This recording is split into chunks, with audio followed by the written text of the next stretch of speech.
7 seconds till the end. Your friend died in your arms, and you didn't shed a tear. Why is that? He'd tell you that he only cares about the planet, that he'd do everything in his power to protect and preserve it, but this isn't the way it's supposed to be. You bastard! Yeah! Good, Cloud. Very good. Hold on to that hatred. True strength comes from our ability to forgive, to forge ahead in the hope of making things right. It comes from ourselves.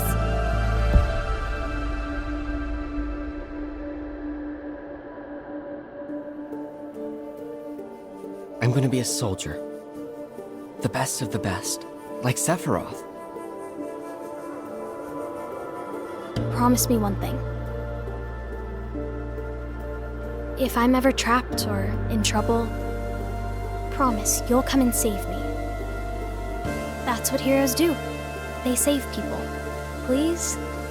Just once. I'm no hero.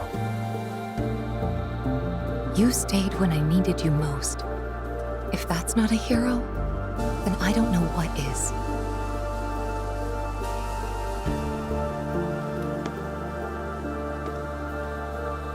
You saved me before. Now it's my turn.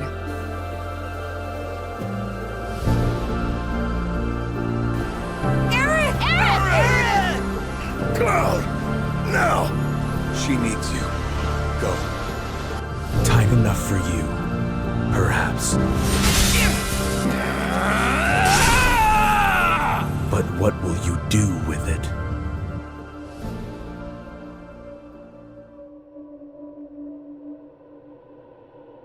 Aerith. Wake up. Let's see. Allow me to take you on a journey through the crux of the Final Fantasy VII story, its most iconic villain, and what I predict is his endgame. For this, I need to refer to Sephiroth's story in the original game, which means I will be going into spoilers and events taking place after Rebirth in the OG timeline, Advent Children, On the Way to a Smile, and Ever Crisis. If you are not familiar with these and are trying to keep yourself pure for part 3, this video might not be for you. Remember, you cannot unwatch this video. But damn, wasn't this intro intense? Keep it in mind, because we will circle back to it. First, let's grab a palate cleanser as I go through my impression of Remake's story as it unfolded. Throughout, I need you to know that I am 100% serious about the argument I'm about to make. So, buckle up and let's mosey. Previously on Final Fantasy VII Remake. So before this guy started breathing air into Cloud's ear at this very strange area described by Toriyama as the very brink of the planet's culmination, where even time itself seems to stand still, Cloud and his friends reached the end of the Midgar Expressway, probably because Reeve's urban planning department ran out of money. I was looking for some sort of an exit or a ladder to leave Midgar because I had a booking at the Calm Inn that evening when this dude flew down from the sky saying the most cryptic nonsense you can think of. Those who look with clouded eyes see nothing but shadows. Cloud had to say something cool as well, so he said, The world won't end today, but you owe me a pizza. Anyway, all those Cosmo Canyons finally kicked in and he and the party followed Sephiroth into the Singularity to get rid of those pesky plot ghosts that kept ruining the game. Honestly, I don't know what I expected because things were getting really weird much earlier. See, Cloud was strolling through Midgar after a very successful reactor bombing. Thank you. Ladies, please, not all at once. Nailed it, thank you, moving on. As he walked through Sector 8, suddenly this happened. What? What is going on? Is this the Nibelheim flashback? We're doing it now, like right now, guys, I'm only 2 hours into the game and still in Midgar. And last time things were a bit more calm outside. Is this game padded or accelerated? The answer may surprise you. Also, my controller seems broken because Cloud is moving really slowly. Come on, buddy, you can do it. Get in there. I killed you with my own... Oh, you need not remind me. It gets weirder though, because Sephiroth's like, "Hi Cloud, remember what your mom said before I killed her?" Run, Cloud. Run away. I'm saying it to make you angry, but also to blow people's minds when they hear it 4 years later in Rebirth. Remember, I went to town on everyone with my Masamune. Speaking of towns, yours is looking extra crispy, Cloud. You bastard! So I'm like, what the hell, dude? Why do you even care about Cloud? If I recall correctly, on the Shinra cargo boat from Junon, which happens like way later in the game, Sephiroth was like, "I don't know this spiky-haired loser. Oops, I think I dropped my mom's arm. Oops." And that's how we got episode 1 of How I Dropped Your Mother, Genova Birth. So why is Sephiroth so interested in Cloud all of a sudden? Alright, we all know by now that he is remaking this game. We've all watched Action Button. It's Final Fantasy VII Remake. It's a verb. But this ain't my Sephiroth. My Sephiroth was ominous and mysterious. This dude sucks. Did you know that Sephiroth is actually the reason why I got into FF7?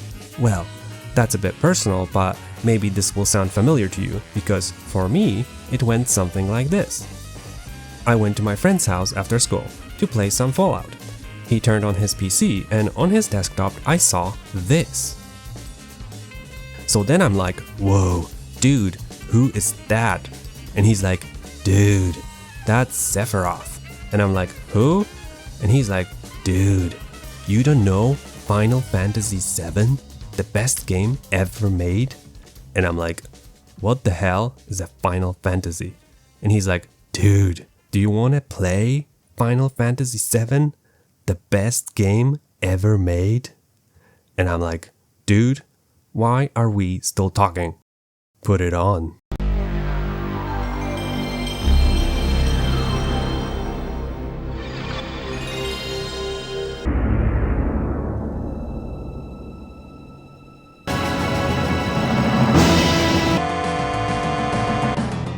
Dude, this game is freaking cool. Look at his badass sword and the animations, and whoa, this is so epic. And then the game's like, attack while its tail is up. So I'm like, okay. Anyway, long story short, we did not play a lot of Fallout. He lent me his copy of FF7, I finished the game and I whooped Sephiroth's ass and he's dead, so there's not much to talk about. My headcanon is that Cloud and Tifa had some cute spiky-haired kids. Red's also been busy. Oh damn, Red, you're no dog, you're a stud. What do we have here? 1, 2 cubs? I hope Cosmo Canyon daycare is not too expensive.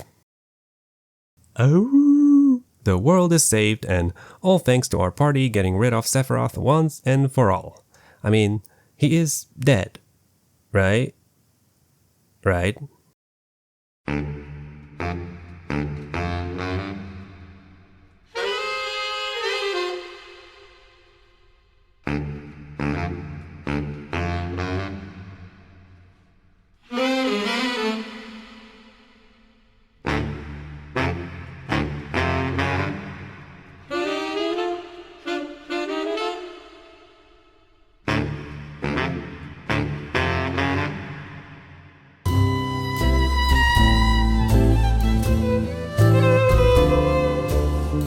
Well, at least the fights were really amazing, like crazy good. Look at everyone kicking ass. I have no idea what actually happened in this movie.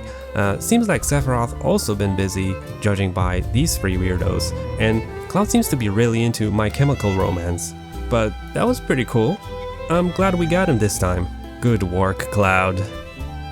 We also got Crisis Core, Dirge, an anime that's not actually canon, and a mobile game that's actually a collective hallucination because no one's ever actually played it. A couple years later though, this happened. For they are coming back. At last, the promise has been made. And after a long, long wait, the time has finally come. We finally got the remake of the soundtrack with real orchestral arrangements of Nobuo Uematsu's hits like Tifa's theme, Let the Battles Begin, One-Winged Angel. Yes! Oh, and it came alongside this PS4 game, Final Fantasy VII Midgar Special, or something like that. Alright, look, I have to come clean. I didn't care about Remake. I wasn't one of the people who screamed during the E3 announcement. I just didn't really get the point of remaking this game. Modern graphics, action gameplay, it looked neat. Cloud has a lot more polygons for sure, but I was happy with the original FF7. I loved the art style, the battle system, the animations are really cool to this day. I didn't really see how we could improve on that. The remake kind of looked a bit bland, to be honest, especially the first gameplay trailer. I did give Remake a go eventually, and well, you know how that turned out. That silver-haired villain who I found so cool, who used to be so mysterious, couldn't you just keep him mysterious? Now he won't stop yapping cryptic stuff at everyone. What happened to you, Sephiroth? Relegated to selling noodles? Is the OG villain so desperate now, he's showing up at the beginning of Remake to talk to this loser? In a video, Last Elixir Productions surfaced some evidence that Sephiroth almost appeared in the Midgar section in the OG. But, thanks to the folks who made the OG, they wisely decided not to reveal Sephiroth until much later. This move was inspired by the film Jaws. Well, that's interesting because it's almost as if Remake has made the exact same mistake that was avoided in 1997. But, of course, by 2020, there was one little issue with this whole mystery Sephiroth.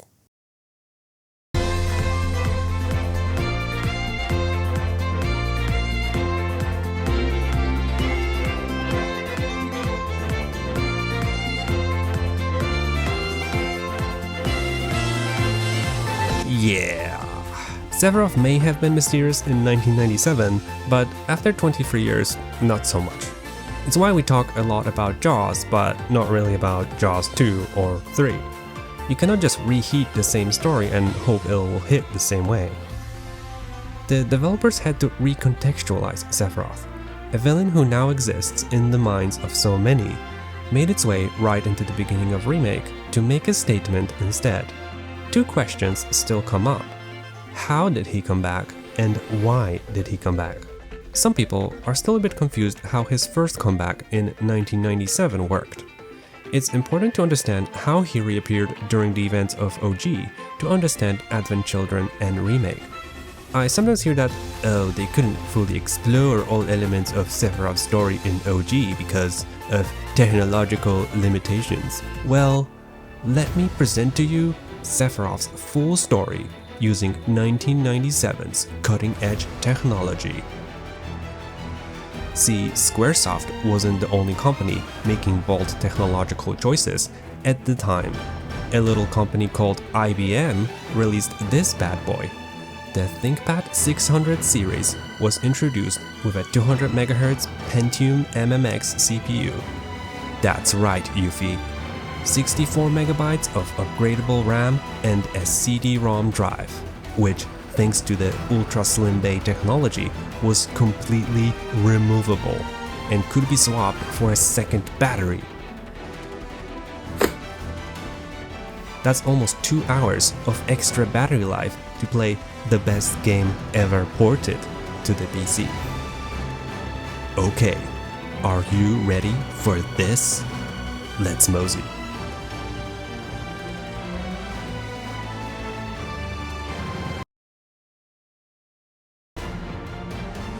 Okay, So it's important to note that Sephiroth died during the Nibelheim incident. At the Mako reactor, Cloud threw him and Genova's head into the Mako.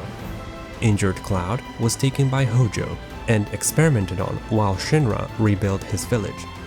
We later find out that Sephiroth resisted dissolving into the Lifestream, and his body ended up at the northern crater.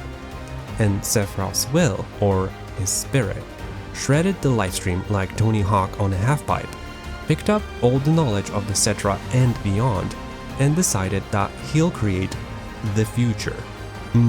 Sounds familiar? That which lies ahead does not yet exist. So, with all this knowledge, if anyone could find a way to come back from the dead, it would be him. Throughout the OG, he uses Jenova as a vessel to get his hands on a black materia, summon Meteor, and enact his endgame plan of absorbing all of the planet's energy. Fortunately, we stopped that, but in Advent Children, he basically tries a similar plan by creating Kadash, Loss, and Yazoo from fragments of his will in the Lifestream. Kadash eventually merges with Jenova, allowing Sephiroth to come back for a second time. We beat him up again, but there's a problem. We haven't fully erased him. Sephiroth's will is still out there. Each time he tried to come back, Cloud and his friends get rid of him. So what do you do if you tried the same plan twice? You change your plan. What if you use the Lifestream to come back to a moment in time where Cloud isn't able to defeat you, and you remake the original events to your advantage? Well, I hope you've listened to the spoiler warning, because otherwise you have to tell your friends that you found out the plot of FF7 through Microsoft Paint. So, we finally get to Remake, and Sephiroth is ready to come back for a third time. But wait, what's this? A network PC card? Uh-oh, Aerith. You're getting some ideas, aren't you? See, Aerith was worried about this whole situation, as described in On the Way to a Smile. While you might be blaming everything that went wrong with Remake and your life on this man, let me point some of the blame onto this man, Kazushige Nojima, who was the scenario writer for OG FF7, and also the scenario writer for this game, claimed by many to also be the best game ever. Alright. In Lifestream Black, Nojima explains Sephiroth resisted dissolving in the Lifestream and attached himself to Cloud. In Lifestream White, Aerith got a hint of this plan. Fortunately, the white materia has a static IP address on the Lifestream Internet, regardless of where in time it is. So future Aerith let Remake Aerith know what's up. Hi Aerith, it's future Aerith. What the? So Sephiroth is screwing with the past. Girl, next time you're having a huff on that sweet back alley Mako pipe, don't just stroll out on the street. You gotta look to the right, because he's after you, girl. And by you mean me? By me, I mean you, in the past, which is me. In the future, which is also you. That's confusing. It's not confusing, you're confusing. Let's keep on trucking. Also, Cloud's hot, but don't let him fall in love with you. Don't ask. Now, this might seem like a joke, but the white materia is very important here. It's spraying unencrypted future memories at everyone. See, if you look at Remake Material Ultimania Plus, which talks about Cloud receiving a vision of the future, Toriyama confirms that the white materia is the conduit for those memories. It also confirms that the white materia has a static IP address on the Lifestream Internet. Flower Girl, that's not all. Those darn Whispers loved Advent Children so much, they're like, come on girl, get in there. We need Stabby to do his thing so we can ensure a determinable future for the planet. Humanity, well, who cares about those guys? Am I right? So, if you get a chance to get rid of them at some point, I'd say don't hesitate. Maybe that's why I hesitated. Well, don't. What's the worst that could happen? There's still a question of why. what's Sephiroth really up to, and why does he care so much about Cloud this time? Uh-oh, I can hear you typing already. You idiot. It wasn't Sephiroth, it was actually Jenova all along, using Sephiroth's image. Well, first of all, Be nice. I do enjoy reading all of your counterpoints. You might be onto something. Even looking back at OG, there are some convincing arguments that, besides the fact that Cloud's party for the majority of the game interacts with Sephiroth through Jenova, simply taking his shape, it's not easy to determine whether it's Sephiroth controlling Jenova or Jenova using Sephiroth. If you recall episode 2 of How I Dropped Your Mother, Jenova Life, the dialogue box calling Cloud a puppet after Aerith's death is even labeled Jenova. As I said earlier, that is how Sephiroth appears throughout the majority of the game, but who is really at the steering wheel? For Remake, the devs clarified some of this in the Ultimania, giving us a handy breakdown of Sephiroth's appearances. This still, in my view, doesn't definitively answer who is in charge. However, the final form of Sephiroth is described as a being who isn't a black-cloaked man and is recognized as Sephiroth by people other than Cloud. It's also stated that Sephiroth refers to himself in this scene using the Japanese first-person pronoun ore, just like he did prior to meeting Jenova 5 years ago. Ordinarily, he uses watashi. To further the mystery, Ultimania states that this final form of Sephiroth cannot be guessed, even by those with the knowledge of OG. It feels like the developers are trying to draw a clear line this time, which would make sense if you're trying to redefine this villain. Looking at the events before the Nibelheim incident, it seems clear that we're interacting with a Sephiroth who is authentically human. This landscape. Huh? I could swear I've seen it before. You okay? Was he himself, though? There's an interesting thing that we've seen in Ever Crisis, a mobile game which features a story called First Soldier, which gave us young Sephiroth, the most human version of Sephiroth we've seen thus far. This story is important because Nojima himself was the scenario supervisor, making sure that it fits into the canon of the Remake trilogy. It's directly tied to Remake in-game with the presence of a Beagle stamp. One scene in particular got everyone thinking.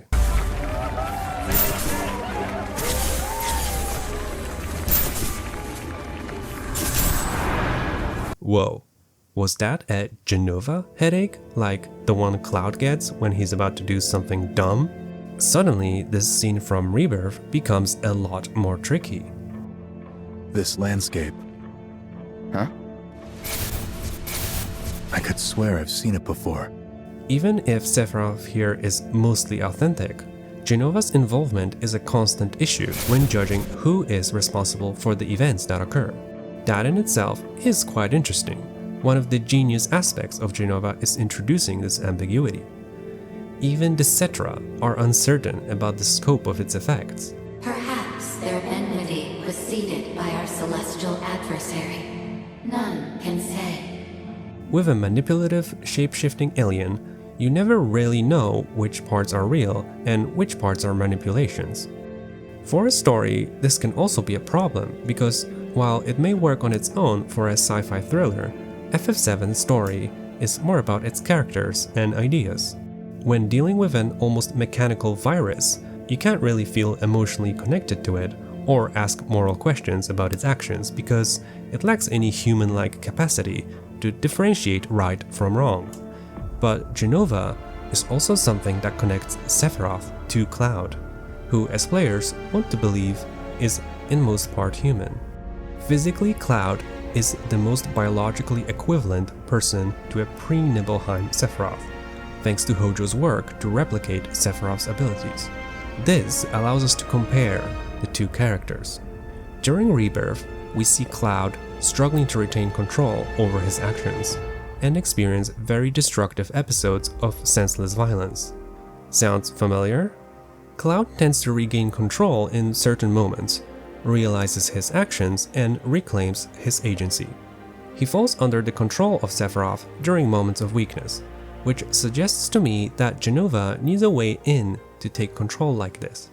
For Sephiroth, this could have been the moment where he learned about his origin, leading to anger and ending in an episode of violence. Without Sephiroth reconnecting with his humanity, his madness continues uninterrupted, and this creates an issue from a story perspective.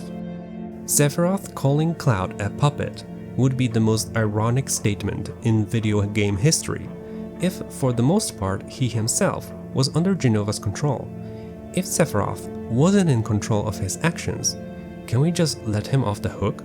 Maybe there's even a path to redemption. The key to that question may be hiding in other changes made in the remake trilogy. 2024 crept up quickly, and along came Rebirth.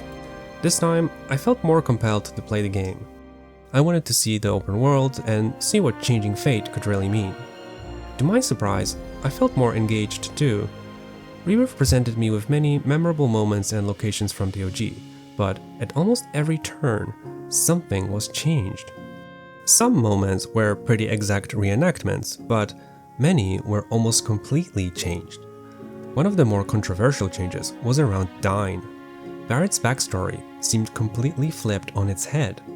Dyne seems to die protecting Barrett instead of just taking his own life. Cloud is a lot more engaged in supporting Barrett, and the theme of Barrett's anger towards Shinra felt much less prominent, and the game kept doing this over and over again. To a point, as I reflected on it later, it felt like the developers were not asking themselves, should we change it? They were asking, why not change it? Each element of the game felt completely reframed. This was reaffirmed to me later by an interview which circulated online that the developers even considered a drastically different reactor design. I honestly wasn't sure what to think about it. Is this whole series a joke? But I kept thinking about the game. I replayed Remake to refresh my memory and started considering how small changes in Remake Part 1 affected how we see the story and its characters. One example that really bothered me initially in Remake was how the water tower promise scene was reshuffled. But thinking about this change with a more open mind, I started to notice things. If Cloud remembered the promise on his own, this reaffirms that he is still quite engaged with his past memories. In the original, Tifa brings it up first, which could be interpreted as her testing Cloud, which is a cool thing to consider too, if she had doubts about his identity. But in Remake, she approaches it differently. The promise later resurfaces in a conversation Cloud has with Tifa, which seems pretty benign at first, but actually illustrates a lot about the character of Cloud and Tifa in Remake. She instinctively identifies this promise as something a bit naive and childish in hindsight. Can't say this is quite what I had in mind when I put that on you way back when. While Cloud could have brought it up as a little sentimental tidbit, I think he seems to take it a lot more seriously than she does. While it doesn't seem like a lot of new information that OG players would learn about Cloud here, I've continually started to find myself rethinking the story and its characters. Later, when I revisited the Dyne segment, same thing occurred. Cloud and Barrett's dynamic seems to be completely different. That led me back to thinking about Sephiroth and changes made to his character. A lot of Sephiroth's behavior really didn't click for me. Of course, if the story is really about him remaking the world, it would make sense to show him earlier in the game, to let him make a statement. Since he seems to want something from Cloud, it also makes sense that he's a lot more direct with him. But many of his actions just didn't really add up. If he knows how this story has ended before, he should know that Cloud won't fall for it that easily. Him taunting Cloud for being a puppet just fell a bit flat for me, almost out of place, as if he's trying to throw as many insults at him as possible. Is the new Sephiroth also a moron?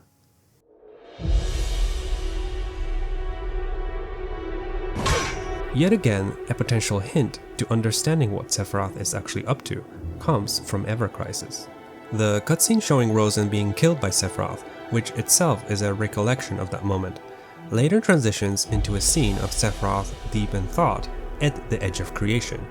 This can be read as a direct link between Sephiroth's human experience before Nibelheim and who he is at the edge of creation. Rosen is an interesting character because his people practically worship the cycle of life and the planet. If he wasn't stuck on that island, he'd probably be giving out planetology leaflets in the Midgar slums. It also puts his people in direct opposition to Shinra, who want to extract Mako in that area. When Sephiroth confronts him, Rosen gives him an ultimatum. He can either kill him or put his friends in danger. Sephiroth's plea for a third way to help Rosen is rejected. In this decision hides a philosophical ultimatum for Sephiroth, because he wants to save Rosen, but Sephiroth is loyal to Shinra. Rosen is loyal to his faith in the Lifestream. There's no way to satisfy all sides. This is one hell of an FF7 style trolley problem. This ultimatum is pivotal to Sephiroth's future because it exposes his desire to genuinely save people and to be a hero. But as he knows already, people's perceptions of him as a hero are actually false. He cannot save anyone he wants because he's not truly free. As long as he's in the shackles of Shinra or of Hojo, Genova, and even of the Lifestream, which after his death tried to absorb him just as it did with Rosen. If this struggle has driven Sephiroth and his thirst for power, we might get a clue as to how that may relate to Cloud, and why Sephiroth might be executing a carefully crafted plan.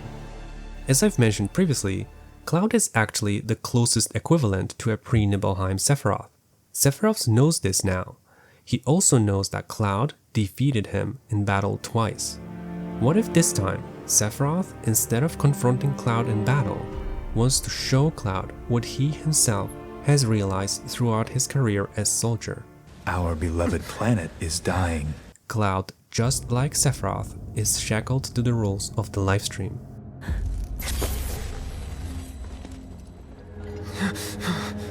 You are too weak to save anyone. Not even yourself. These words said by Sephiroth are not just to taunt Cloud. I think this is what Sephiroth believes about himself as a prisoner of the Lifestream. For you are but a puppet. My puppet. The most common connection made to the meaning of puppet in the story is the control of Cloud by Sephiroth and the control by Genova, which in case of Sephiroth also applies to himself. He is also a puppet of Genova. Your friend died in your arms, and you didn't shed a tear. Slowly but surely, Sephiroth also picks away at the connections Cloud is building to his world and tries to expose that they both had to give up on their friends and are on the exact same boat. They both want to be heroes, but by their own definitions, they both have failed in this goal. So the whole purpose of Sephiroth engaging Cloud throughout the story could be to put Cloud on the same path as himself. Oh, Cloud. I thought you might finally understand. He is frustrated that Cloud is not there yet, but he's not giving up, and his next act might be the one that connects their paths the closest. Perhaps you need a little push. His final act is to show Cloud that he is also a prisoner of death, and the cycle of life is an endless cycle of suffering. Aerith, wake up. Sephiroth's past could put a new layer of meaning behind the events at the altar. In OG, Aerith presented a threat to Sephiroth's plan, but in Rebirth, her death also presents an opportunity to push Cloud towards this realization by recreating Sephiroth's own grievance. Another unjust death, just as Sephiroth has experienced in the past, and the thing that devastates Cloud in the future. Through suffering, you will grow strong. Isn't that what you want? This may be a key reason why Sephiroth wanted to kill Beagle Aerith in Rebirth, as opposed to his motivations in the OG. This time, it's personal. Which is why it's key that only Cloud is allowed to enter. This is all about Cloud. This idea that with Sephiroth's help, the cycle of life is something that Cloud could undo is not new, as many fans of the game have figured out, and SubTXT has beautifully presented in his video about Rebirth's ending, and also pointed out how the Gi perfectly illustrate the terrible trade-offs of such a deal. But to agree to such proposition, Cloud would need to come to the same conclusion as Sephiroth. And I have to admit, by looking at this trail set up by Sephiroth, it seems plausible to me that Cloud could agree to it. While I might be reaching here, I can't help to wonder as to why else would Nojima draw such a close connection between Rosen and the Edge of Creation, if not to highlight Sephiroth's authentic worldview. I've always wondered, why can't Sephiroth just go ahead with this plan alone? I think the main reason for this might be that Sephiroth is dead. If we look at Lifestream Black, his path to resurrection in Advent Children was dependent on Cloud, and there's a good chance that he exists in Remake using a similar approach. That's why it's not enough to just fool or force Cloud. I believe we also see evidence for this when you look at what Sephiroth doesn't do in the game. Rebirth has really doubled down on the idea of dreams, possibly leading to tangible worlds. Even NPCs talk about having vivid dreams of different possibilities, or talk about other planes of existence in the livestream. I think this might be one missing ingredient Sephiroth needs. Everyone is creating rainbows and memories except Sephiroth. Maybe he needs Cloud to dream that world himself. Sephiroth knows how these worlds work, so to convince Cloud that he's capable of this, it's possible that Sephiroth, with the knowledge of this mechanic, even orchestrated the event of Cloud defying fate in creating a dream world where Aerith lives. This dream, following the nature of all other worlds created in the game, is doomed to fade, unless Sephiroth gives Cloud a hand. His words, "Let us defy destiny together," suddenly take on an even more direct meaning, because we know that Sephiroth has been gathering the planet's power, and all he needs now is someone capable of executing the rest of his plan. Of course, Cloud's dream may not exactly be what Sephiroth has in mind for eternity, so let's consider Cloud for a second. The vision of a hero that existed in Cloud's mind was manufactured by Shinra. That vision has crumbled down in the fires of Nibelheim, and throughout the events of Remake, we see Cloud come up with his own approximation of what a hero is. A cool, aloof mercenary. But that vision also crumbles at the Forgotten Capital. This is where the power to save people may be one of Sephiroth's key arguments, and it's something that connects the two the most. It's possible that Sephiroth could pitch a future where both he and Cloud are the kind of heroes that can save anyone they wish and strike down those they hate. If this is Cloud's biggest complex, it's the perfect one to exploit. Of course, it will be a twisted and tyrannical version of a hero, but that's just an idea of how this argument could play out.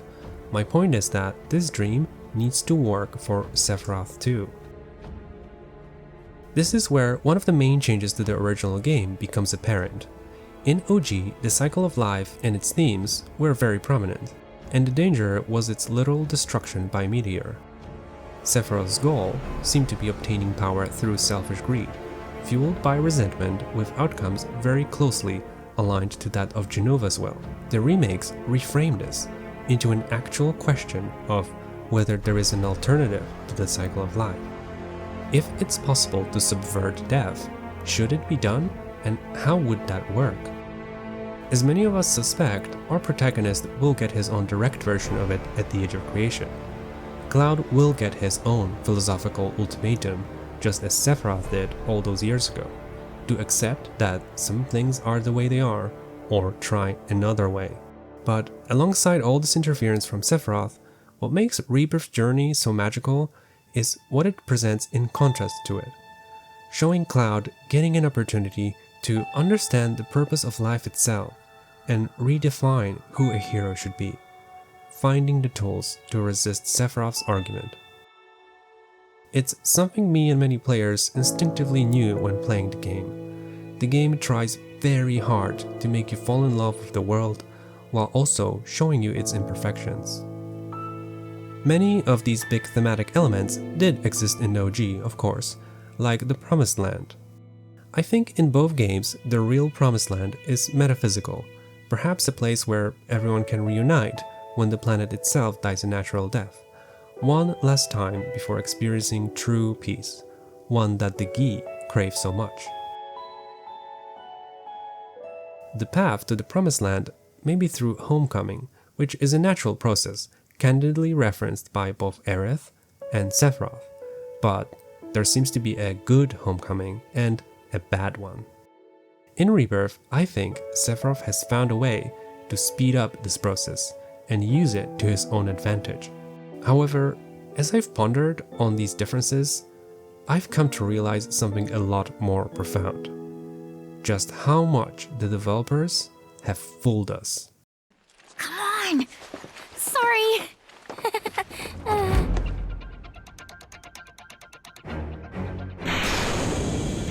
From the second this project was revealed, we were tricked that FF7's story will be repeated, just with much better graphics. Once this jig was up, the developers seemed to insist on keeping up the front by saying things like adding new mysteries for OG players to enjoy. As recently as weeks before this video was made. You can take that at face value, but the closer I look at this game, and I know many other fans agree too, I don't feel like they're just adding to the story. If you put yourself in the shoes of a creator, would you start by tying yourself to a specific outcome, one that's already been well explored? Wouldn't you want to trace a completely new path and find a new end? I think they turned the OG into a box of used Legos, and what they're doing is telling us a completely new story, picking the pieces that are familiar to us to keep up the illusion. But at its core, these characters are going through completely different motions.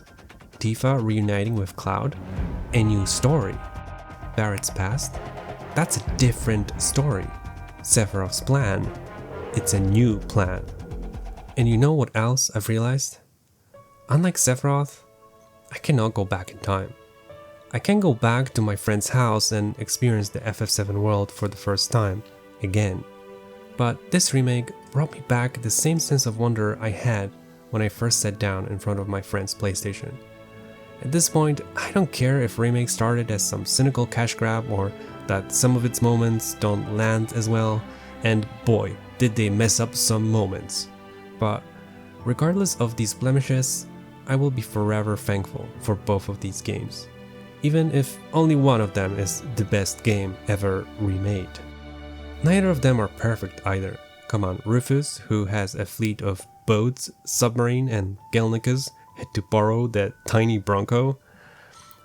I've had so much fun playing both games, discovering these characters all over again, listening to people discuss and experience them. I even made new friends along the way. If you think all of that new stuff just sucks, that's okay. I'm not here to change your mind, but to me, being able to immerse myself in FF7 again has honestly been amazing. But enough sappy shit. You need to know that we are on a completely new set of tracks, even if it feels like we might be arriving at the same destination. This Sephiroth is different. He has realized his mistake, that he underestimated Cloud. While it may seem that he's trying to control or humiliate Cloud, I think he knows he cannot win this way. He's openly admitted in Remake that he needs him. He wants Cloud to become just like him. And I think this time, Sephiroth will not risk history repeating itself for a third time. He has started a final decisive war for the future of the planet. Because the planet's crisis has never ended. What if, even after Advent Children, the planet itself was still trapped? While we talk a lot about the fate of Aerith or Cloud, one thing that I feel doesn't get enough attention is that it's possible that none of our characters, or even Nanaki's children, can reunite in the Promised Land as long as Jenova is around, because even the Cetra cannot return to the planet. We who dwell in eternity, listen well, for dusk is falling on the age of our people, the Cetra. And the time is running out for everyone, including Sephiroth. Our beloved planet is dying. Slowly. Silently. I think the planet might not have enough power to repeat this cycle again, which means it is now or never for the fate of the planet to change. Only Jenova comes out as the default winner if nothing changes. If the Whispers are the souls of the Cetra, they have now placed their bets on two opposite sides, because ultimately only one of these sides can end the crisis once and for all. The only question that remains is how. Our party could also break the cycle by not repeating mistakes made by the Cetra, like rejecting the Gi's plea for peace. Perhaps the enemies of the Cetra could be our friends? If all of life is doomed, that means the time for the Gi to find their salvation is also running out. The true Sephiroth, free of any interference from Jenova, with the last gasp of his twisted humanity, is about to give Cloud his final argument, for Cloud himself to be the deciding vote.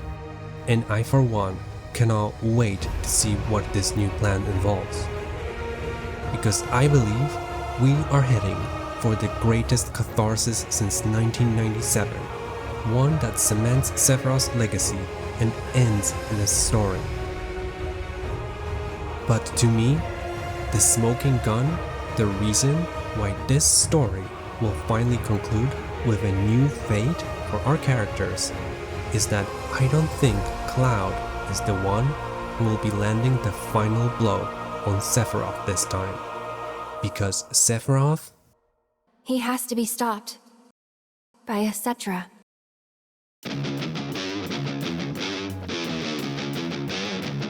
I must admit, I underestimated you.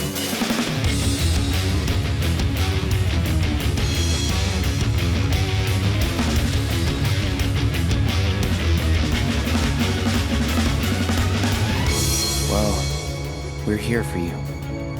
I mean it, man. Yeah, I'm starting to think you might. Come on.